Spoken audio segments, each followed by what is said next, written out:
Welcome to Inspire and Move, the show that inspires you to create, connect, and grow. I'm going to bring you meaningful conversations, aha moments, and all the motivation you need to up-level every part of your life. I'm Ali Aruda, founder of Inspire and Move, and your personal hype girl. I've gone from fashion school to celebrity stylist to corporate marketing to brick-and-mortar entrepreneurship with my husband, each time learning incredible lessons how to pivot, reimagine, and implement the steps to become successful. I'm passionate about inspiring others to live their best life, a life of joy. We have the power to design a life that we love, because life is too short not to. The best part is that you weren't meant to do this alone. If you feel like you are meant for more, let me ride shotgun with you, and together, let's get you to where you want to go. I mean, we can't not talk about when you went to the Oscars. Emmys. I was like, I'm going to get it. It's one of those beautiful statues. Emmys. That was last year? That was last fall, yeah. And that was a big opportunity for you that you were in the gifting suite. Yes, so we were in one of the gifting suites at the Emmys. Again, you go into these events being like, how did I get here? But I'm going for it and have no expectations. You know, it was an incredible experience. I think the US, we've talked about this a lot. There's so much opportunity. Yes, and I want to reiterate for product people, especially Canadian entrepreneurs, Canada is an amazing testing ground. Like, you don't want to go.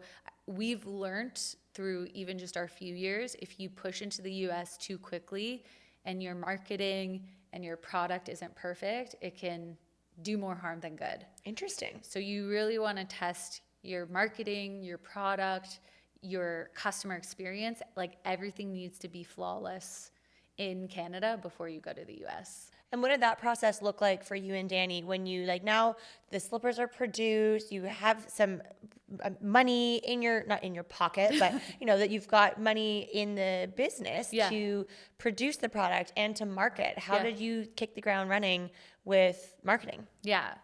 Well, we're scrappy as hell. Like, That's your event background. Yes, it's our event background. We built our own brand too. Like, we did events for other people, but we also built our own brand called City Moguls years ago, and built community and understood that and did all of our own marketing. So we knew how to do things scrappy, and we also knew the importance of having strategy. So we had a fractional director of e-commerce, that's what they're called, on our team. And they kind of oversee your online marketing strategy. But we were still the executors, creating all the content, emails, SMS. But going to events. Going to events.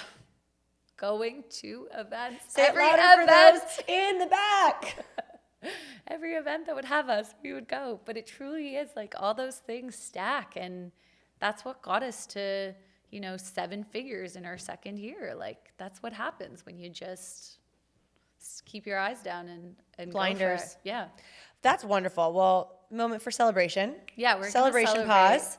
That is so. That's my reminder today, is the celebrating. It's so easy to forget. Yes. And I think that is just like this beautiful reflection point for all of us that are so driven and setting big goals and working towards them. And sometimes I sit in a place where I want to be so kind to my nervous system, which I'm learning that I was like, ooh, I think you need to give it a little bit more TLC. But I'm also so driven where I was like, but I do want to do all these things and I want to achieve all these things. And then also getting better at celebrating them, to look back and be like, oh my gosh, look what I did in a year. Yeah. Or, journal prompts where it's your 5-year vision of what does that look like for you. And then looking at that, maybe even at the 3-year mark, to see, wow, I'm actually not that far from that. Yeah. And it's, this is something I'm constantly working on. I don't know if it's the dance background, like the perfectionist background, and both me and Dani, we spend a lot of time being like, why are we built to always just, it's not enough to keep, and it's like, it's great because it's helped us get here. Yeah. But it's also, especially in this new chapter of managing a team and the hustle mode not being productive anymore. Like, we've established ourselves. It's like, we can't talk to ourselves like this anymore. Like, there has to be a lot more grace and understanding and ease in how we work. Absolutely. Or we're just gonna collapse. And easier said than done. Like, then it's like finding the pattern of what does that look like from an action step standpoint. So you guys have grown. I mean, this is incredible. You scaled to 7 figures by year 2. And when do we talk in this episode about Dragon's Den? Like the dragon in the room? Yeah, the dragon in the room. Like, I'm looking for like a really eloquent transition to the Dragon's Den story, but let's just talk about it right now. Yeah, it's actually where I left off in our story of like launching and all that. That's kind of around the time that it happened. And is this something like, did they come to you? Did you go to them? Yeah, well, I'm going to share this story because there's a Burlington component, which is where we're recording today. Where we are, yes.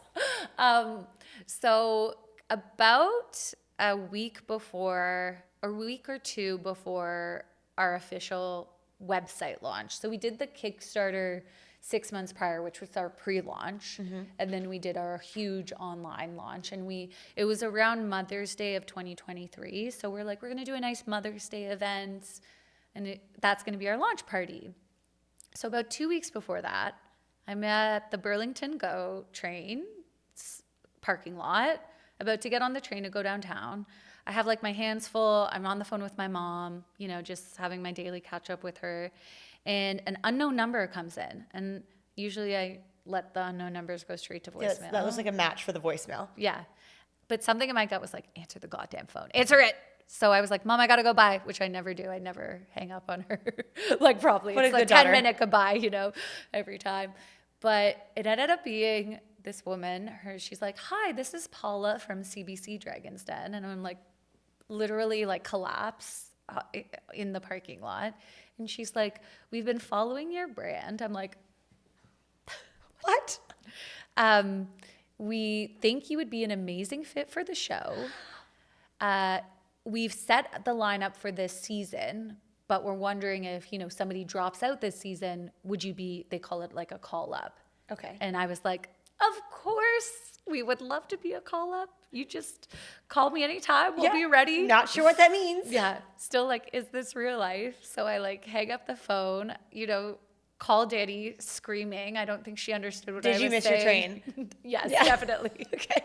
I don't even think I got on that train. Yeah, I'm going home. I gotta get ready for the call up. Yeah, I was like, I gotta go prep. Yes. Call her screaming. It was like, we were crying so much. And I'm like, it's not a definitive thing, but I think we should be like prepared. So we spent, like 2 weekends preparing.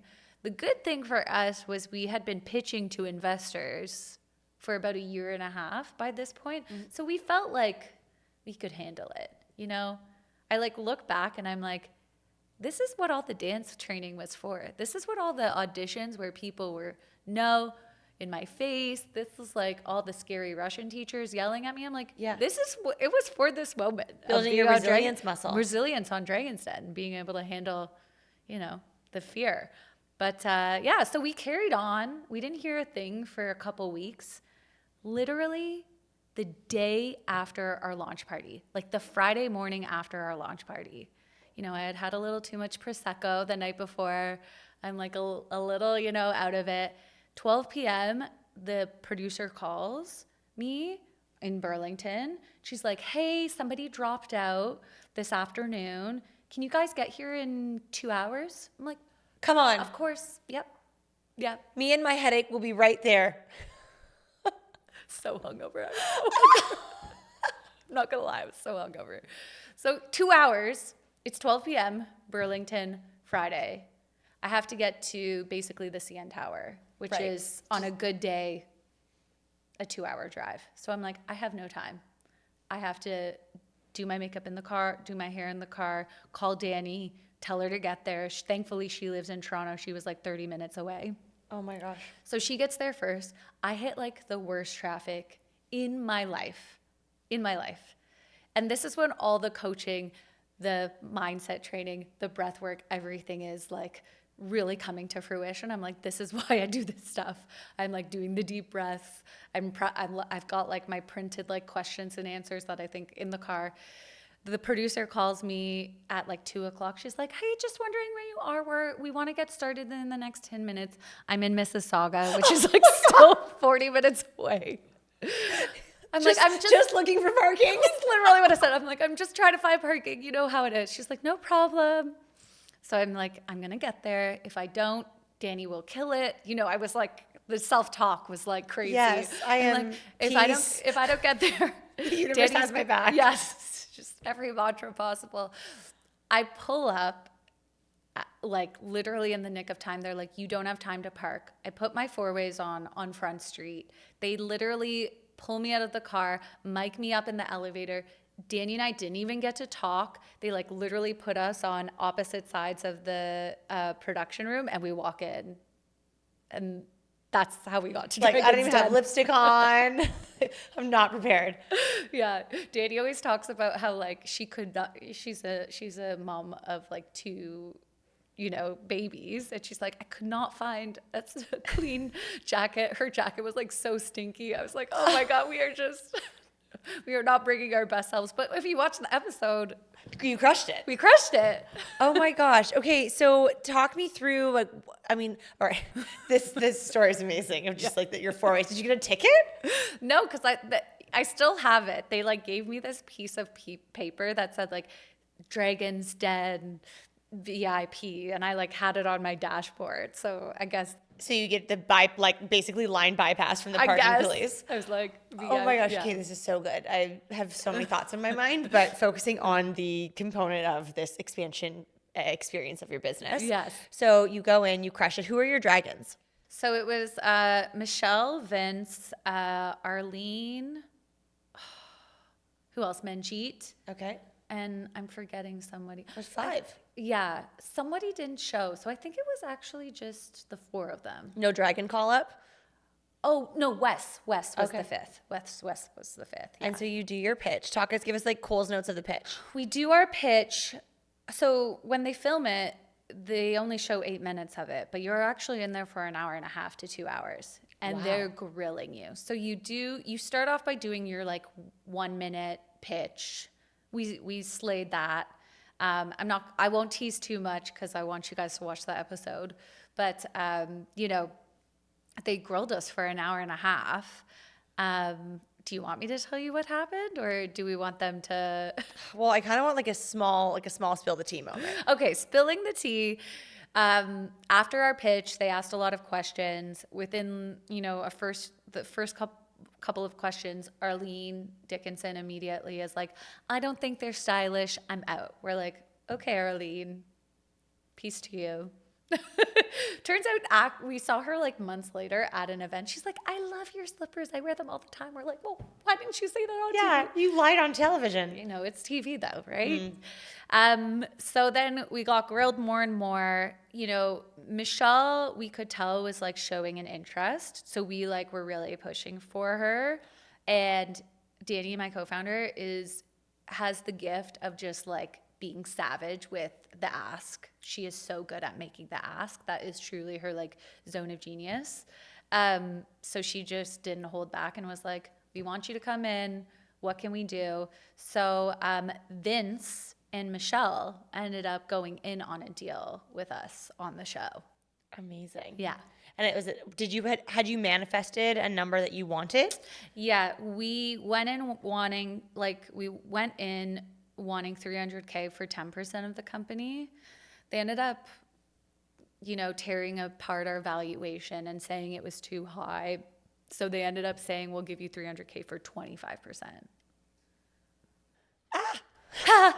So here's the thing. Most people don't realize that the deals that they give you on the show, they're not definitive. What happens after the show is you go into this period of due diligence, and that deal actually didn't end up coming to fruition.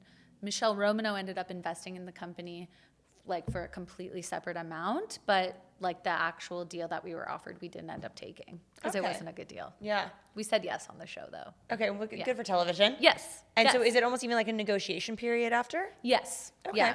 Very and cool. it really is on like the founders of the company to See how you feel, what feels good. yeah, and you have to take the initiative to build the relationships with these investors. Like they're not just going to hand over money because they said yes on TV. Like there's still a period of them wanting to get you to know you and your business and your numbers and all the stuff.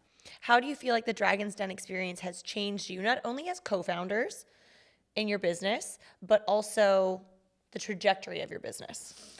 Yeah, for us, because it happened so early stage, I think the biggest lesson I learned from this is you can't worry about the how in this journey, because I always thought we would have been on Dragon's Den, 5 years from now, when we were like in stores and, had tens of thousands of customers. We went on the show with no sales, a Kickstarter campaign, and a couple prototypes, like so early. But that early opportunity gave us a huge launchpad.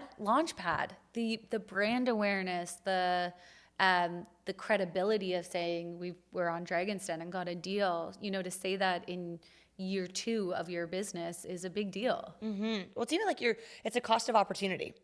And like last year, 2 years ago actually, I did my first magazine shoot with Strong Fitness magazine, and then had an opportunity with them last year as well. Mm-hmm. And I actually, the first time, I couldn't believe I had to pay for it. I was like, what? It's a magazine. Also, you're a magazine in this day and age. Like, I have to pay to be here versus you're paying me to be here. Like, it was a learning curve. Yeah. But eventually, understanding the process and the experience and everything, was able to really see, right, okay, it's a cost of opportunity that I can then go use it to market myself as a gym owner and a trainer. And I think that you and Dani have also done an excellent job of promoting yourselves and Mave and Chez as seen on Dragon's Den company. Yes. Yeah. You got to fully lean in. And, I always remind founders, like the founders that I work with, like at those beginning stages, like you're this cute little company's only voice.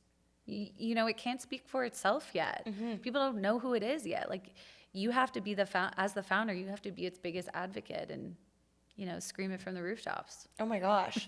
And so do you feel like the Dragon's Den experience, not only has it impacted, marketing, sales, but do you have people coming to you to, work with the brand or want to carry the brand? Like you've mentioned retail. So talk to me about that. Yeah, I think so. Dragon's Den happened last January. So I would say like the entirety of last year led to a lot of doors opening for retail, partnerships, more investors. Like it led to so many abundant, amazing things. And were you looking for more investors at that time? Yeah. Okay. Yeah. Like doing another close raise. The round. Yeah. Close the round. Okay. Yeah. So it just opened so many possibilities that wouldn't have been possible in a typical year 2 of our business. Now it just continues to give us that authority, but because we were like on a prior season, it's not giving us like the same marketing hits that it was when it first launched. Mm-hmm. That's fair. Yeah. Where do you find that a lot of your, growth now comes from? Instagram. Amazing. It's crazy. We do put money into meta ads. I'm sure you've had like marketing experts on here, but ads do work for us, our brand. Do you do TikTok shop? Not yet. I am not proficient in it, but I hear a lot of product founders finding some already having great success with it, and others are really trying to learn it to dive into that world. Yeah. It's not available in Canada yet. So you have to like find the loopholes. Oh, my US friends. Yes. We're trying to make more US friends. So if you're from America. Yeah. Victoria is looking for friends. Open for business. Open for business. But yeah, honestly, building the community on Instagram is where we see a lot of our customers and sales coming from, but also our grassroots marketing, a lot of community building, in-person events, being in the world has also helped us a lot too. It makes me so happy to see how the shift has happened over the last few years, especially coming out of the years where it was like, don't see or interact with humans. And now people really are craving in-person events and experiences. And I think for those of us, like, obviously, Matt and I have a brick and mortar gym that creates an experience that people really crave that. And if you can deliver a great experience, a great product, I think people are willing to pay for it and they want to be a part of it. They want to support it and share it. Yeah. And it's so nice to see and hear that even as a product business that you love the world of events still. Yeah. I mean, that's one of our superpowers is bringing people together and curating these very special experiences. One of the most impactful events we've done is we did a collaboration with Jeannie Becker, who is like a fashion icon. She was part of my thesis for university. Was she? Yes. We love Jeannie. I loved seeing this event that you did. Yeah, what a beautiful initiative. She's a breast cancer survivor. Same thing as like so many of the things that happened. We met her at an event. We went up to her and we're like, Jeannie, we're such big fans. We gave her a pair of our slippers. She called us the next day and was like, these slippers are amazing. she's like, what can we do? So we ended up coming out with like the Genie, a special edition version of the slipper where a portion of the proceeds supported Rethink Breast Cancer. And we did this beautiful fashion show to launch the slipper where everybody that walked in the show were breast cancer survivors. And it was just, I mean, you know, with these kinds of events, it's like it brings out the best of the best people, and it ties this emotion and feeling with your brand. And that's what we're trying to do, is like, this is more than just slippers. This is helping women feel confident, build legacies, create impact by taking care of themselves. The whole journey. And I think people really love being a part of something special and impactful. They do. And they want to be a part of these movements where they feel they have aligned values with the people and can meet like-minded people. So, you know, we're not for everybody, but we're for the impactors, the people who are really trying to make something for themselves. Well, I even say that when it comes to content, whether it be, you know, this podcast or Instagram content, that you put out a lot of things and there'll be people that love it and there'll be people that hate it. But if you can positively impact even just one person with your story, with your product, that's a win for the day. Yeah. It's a win for the week. Yeah. We were chatting before we hit record about how you invest in personal development and rooms. And I think that is a hack when it comes to being a successful entrepreneur and kind of putting yourself on a rocket ship for how quickly you succeed and what that success looks like. And you have shared that you worked with a coach and that now you're in a, you know, different season working with a different coach. Do you feel like that has directly correlated with the success of yourself as a founder, but also with Mave and Chez? One of my biggest philosophies is I really do believe your business only grows as much as you grow as a person. Like, we're constantly as business owners and founders hitting upper limits. Like, we're hitting a limit of like, okay, this version of me has gotten me here, but it's not going to help me get there. It's like this constant shedding and rebuilding process. And that feels exhausting to try to figure out on your own, you know? So maybe I know a lot of people can be resistant to the coaching thing, but maybe because I spent my whole life being coached, dancing. You're very open to it. I'm like, yeah, I want to be coached by somebody who's done this before. Yeah, I want to make 20 less mistakes and figure out what self-image I need to have to be the next version of myself that can handle this next level of the business. So I think it's a no-brainer, and I'm sure I've shared this with you too. Like, I'm also a coach because I want to help all of the people just start, you know, that are 5 years back from me, just starting products, to also, you know, help them figure it out and share your experience. Mistakes. Yes. It's interesting that you say that because I just launched coaching this year and then it hasn't even been a year, but then Matt and I are coaching in a mastermind together. It's like, well, why don't we coach together? Because we have clearly done a great job of having a business for 6 years together and a very happy marriage. So win for both of us and balance each other out. So that's something that we've launched, and it's so exciting to be able to be in it, like building your business and your brand, getting coaching that you are soaking up and learning from and taking action on, but also then sharing that. Yeah, and giving back. Yeah. In a different way and sharing everything that you learn along the way. Yeah. I think that's like truly the essence of entrepreneurship. I don't think you can be a successful entrepreneur without giving it away to someone else. Like, I really feel like that's at the core of signing up to create your own things, is also helping other people create their own things. At least that's my philosophy. I'm here for that philosophy. I'm like, woo, hands in the air. Agree. Do you have any books that have been like life-changing for you when it comes to building a brand, entrepreneurship, money mindset? Yeah, I'm like a podcast listener for business coaching and mind, but I love personal growth books. I just can't get enough. You know, the 5 a.m. Club by Robin Sharma was like the book that like I think like awoke me. Like, I read that and I was like, that was it. I became like a morning person after that book. That was a big game changer for me. Atomic Habits. Also was great. good. James Clear. I'm reading this book right now called Radical Candor, which is a very interesting Oh, I have heard of this book. leadership. Is this Gary Vee? No, it's she's he's I talked about it, forget her maybe. name, but she was like in Microsoft, Google, like a tech gal, and she's so. I'm so here for all the books. Like Robin Sharma, I'm a massive fan of him.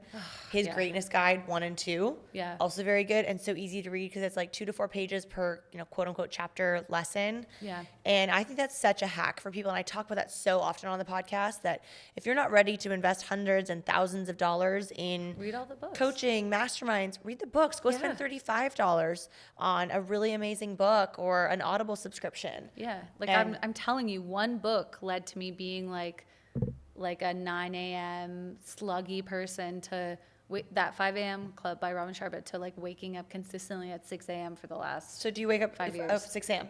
Yeah. What's your morning routine as an entrepreneur? Roll out of bed, straight to my meditation pillow, meditate for 20, 30 minutes, journal, work on my coaching business for an hour, hour and a half, eat, shower, spend some time with the hubby, then get at Mave and Chez is like 80% of the time. It's great. Working at a home office, physical office. Home office for the most part. Beautiful. Yeah. I love that. But the mind for me is the thing I got to 20 take to care 30 of minutes first. meditating. Gosh, that is incredible. I just I'm high energy, like lots of thoughts rushing into my head right when I wake up. So Really grounds you. I've really learned I show up so much more grounded for the whole day if I just tell this mind to just like, shh, it's okay. We're gonna create some space for We're you. gonna create some space in this garage sale in my head.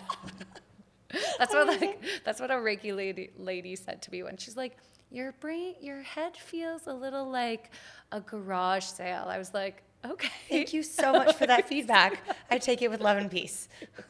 And I will work on that. Thank you. Cool. Speaking of working on, what are you working on right now? What are you excited about?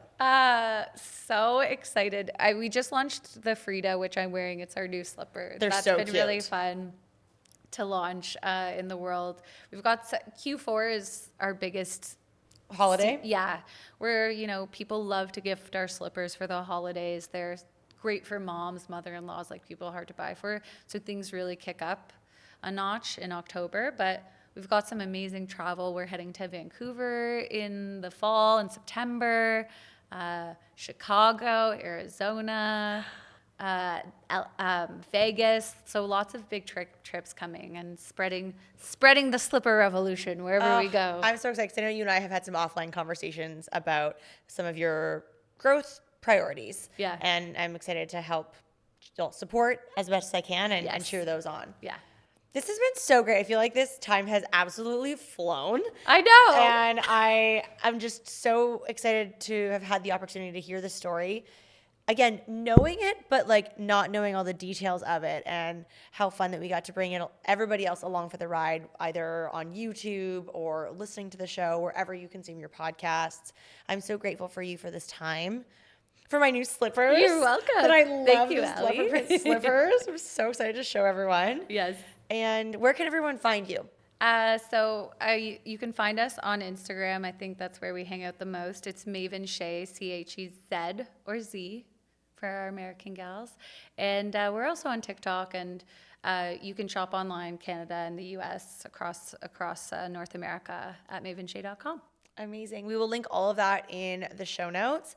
And Victoria, I'm just so grateful for you, your energy, all of your support, because you've been so supportive of so many things that I've been working on. So I just want to share that love with you and everything that you shared today. Big fan of Allie. Aw, big fan of you. And I think there's just so much value for people that are maybe, just starting their entrepreneurial journey or getting into the product space, that I really hope that this episode resonated and you got to really soak up the value that Victoria shared with everyone today. So save this episode, share it with a friend, and if you are so inclined to leave a 5-star rating and review.